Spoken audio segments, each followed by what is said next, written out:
Hvad laver jeg herude?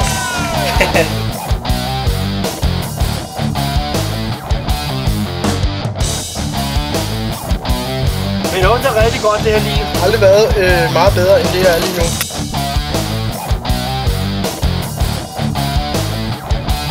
Habibi, Omar Salah, Omar Habibi. Jeg har givet den gas. Presset alle til at løbe.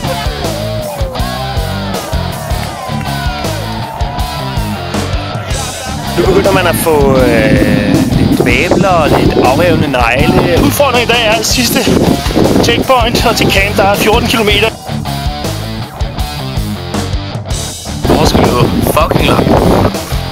Så skal vi lige ud og høre course briefings på den lange tur. Take your time. Just remember. Nu skal skoene af, tror jeg. Nu skal der soves. Det spises, og så skal der soves. Det har været en hård tur. En rigtig, rigtig hård tur.